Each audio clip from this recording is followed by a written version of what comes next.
Hello everyone! Ayan, good evening po sa inyong lahat at dahil Biyernes Santo po ngayon, so no meat po muna tayo today. So for today's video ay tara at samahan niyo po ako magluto nitong ating napakasarap na ulam. So magluluto po tayo nitong ating fish steak, tapos magsasabaw din tayo nitong ulo ng ating isda. And syempre magluto rin tayo ng ginataang kalabasa na lalahukan natin ng tinapa. So tara na guys at samahan niyo po ako magluto and enjoy watching po. So yun na nga, bago tayo magluto ay kumuha muna ako ng kalamansi dito sa aming puno. Ngayon po ay tag-kalamansian, kaya naman yung aming puno ay maraming bunga ng kalamansi, so hindi na po tayo bibili. So yun na nga guys, so nagpakulo lang tayo ng tubig at dun sa ating tubig, dun sa ating kaserola, naglagay lang tayo ng luya, sibuyas, kamatis at naglagay tayo ng asin para sa pampalasa, tas patis. At pagkatas nilagay na natin dyan, pag kumulo na nilagay na natin dyan yung ulo ng ating isda. Ayan, tapos nilagay na rin natin yung ating pechay. Ayan, medyo marami-rami yung ating pechay. Ayan, sayang naman pag nilagay pa natin sa rep at hindi naman maluto, kaya nilahat ko na.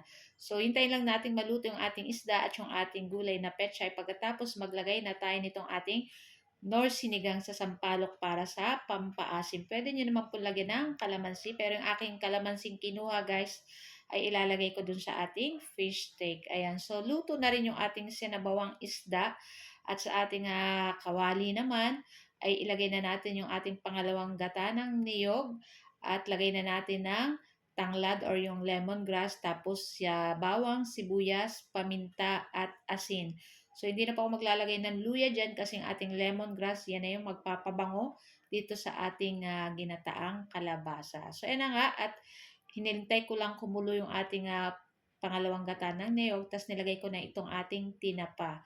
So, itong ating lahok, ilalawak dito sa ating ginataang kalabasa. And after, nilagay ko na rin itong ating kalabasa. Ayan. So, in-slice ko lang ng medyo malaki-laki yung pagka-slice. Ayan. So, lutuin lang po natin itong ating kalabasa ng ilang minuto.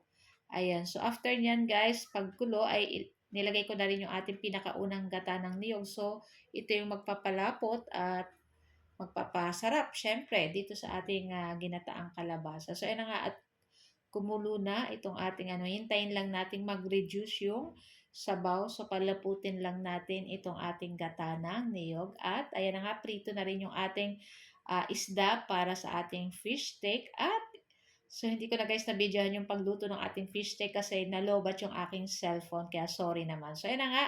At luto na itong ating fish steak at itong ating sinabawan at yung ating kalabasa. Ginataang kalabasa. So guys, ayan, ito lang ang ating video today at sana po ay nag-enjoy kayo. Huwag niyo po sana kalimutan mag-like, comment at pa-share na rin ang ating video. So guys, thank you for watching. Sa next video. Ciao! Bye!